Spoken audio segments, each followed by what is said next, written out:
Hi everybody! I hope you're all having a good day. I hope you're all smiling and enjoying your lovely day. In this following tutorial, I'm going to be showing you on how you can toss your character into the air. So let's go ahead and get started. So what we're going to do is in the Warudo editor, make sure you're in the blueprints tab right here, as you can see. Then let's go ahead and let's assume that we are a Twitch user, right? We are going to go ahead and type in Twitch up here. We're going to go ahead and press on Twitch channel point redeem. Then what we're going to do is we're going to type in if branch right here and connect these two together. Then you're going to type in the word string, and then you're going to put in string contains, right?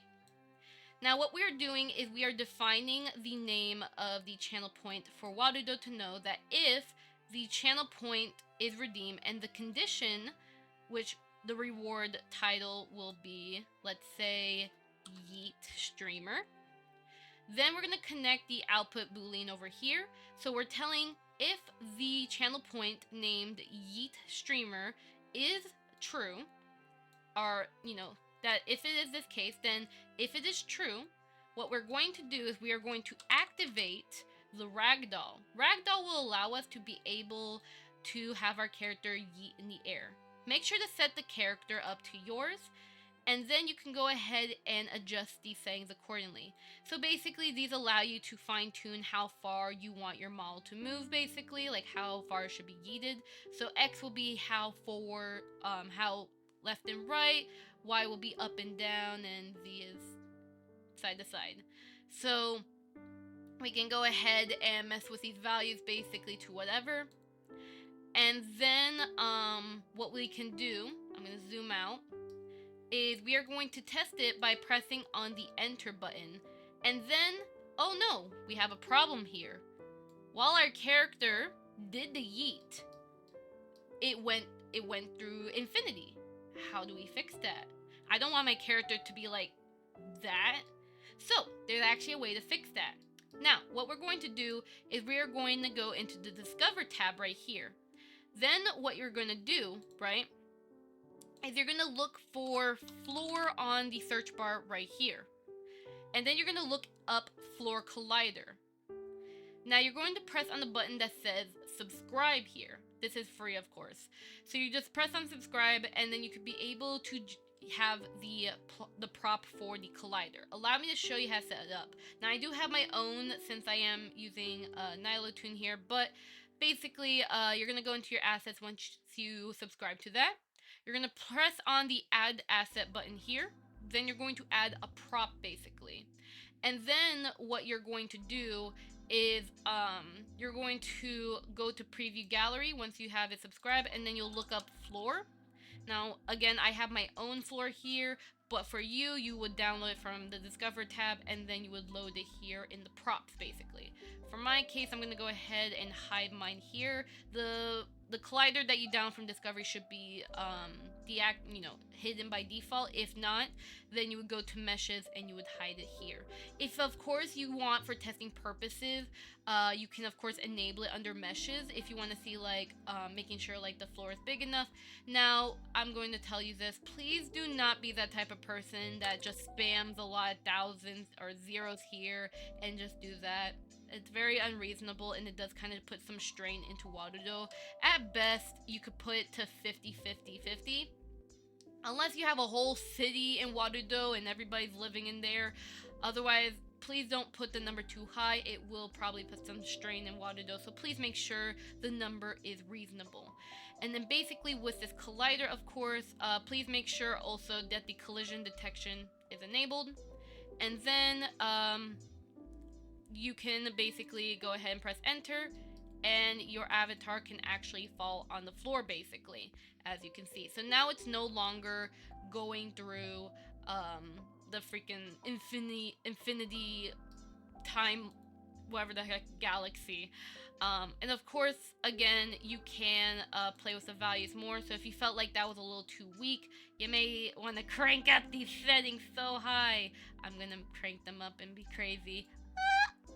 So yeah, so you can basically do that, or again, you can mess with the things here and see, you know, whatever to your tasting basically on like how far you want to get yeeted. I'll probably, just to be very extra funny, I am going to increase it even more just to be funny. Yes, I have died. So yeah, so that's basically how you can set up a yeet basically, or that's the settings. Now of course, like I said, mess with it however you want. Freeze tracking basically freezes the tracking if you want to have the blend shapes enabled or any, you know, disabled or some enabled and such. I leave it to no, but you know, if you want, you can. And for the most part, basically, you can of course test this on Twitch. So make sure to make a channel point redeem for the yeet basically. Make sure the spelling is correct basically. And then test to make sure if it works though. Of course, you can also set this up as a YouTube command as well if you prefer that too. So you can have the message instead, right? Just an example. You can have this set to be, so the message could be exclamation mark yeet. So if someone on chat types this, basically, it should yeet your avatar, basically. So you can have it like that, basically. And of course, you can test, and it should work. However you want it, it should work. You can even set it to any of the others. It's basically the same thing, just replace it, and it's the same information for the most part. Unless, for follow, you don't have to have the string contains or anything like that. For follow, you can basically just, you could just connect it. That's kind of it, really, if you want. But another cool trick you can also do when it comes to the yeet or activate ragdoll node is doing this. So, follow my lead. So, we're gonna type in a Twitch, channel points redeemed, string, have it set to string contains, then if branch, sorry if I'm going a little too fast, but basically you'll have these three nodes here, connect the exit node to enter, then reward title over here, then output boolean to condition, set to something funny. And then basically over here, we're going to put in a throw prop at character, right? If true, because we're saying that if the channel point redeem name this is, you know, if this is a case, then if it's true, then we're going to toss an object our character. So set up a target character. You can set the prop source to whatever you want. So let's say for instance this little chicken here, right? Let's just, you know, do that, and then we're going to type in activate ragdoll basically. And then on collide, we're going to connect it to here. So what's going to happen is that when this the little chicken here, hits me, it will activate ragdoll for me basically. So I'm going to set this to character. I'm going to crank the living frick out of the nodes, the little things here down below to wherever I want. And then hit enter. And then I die.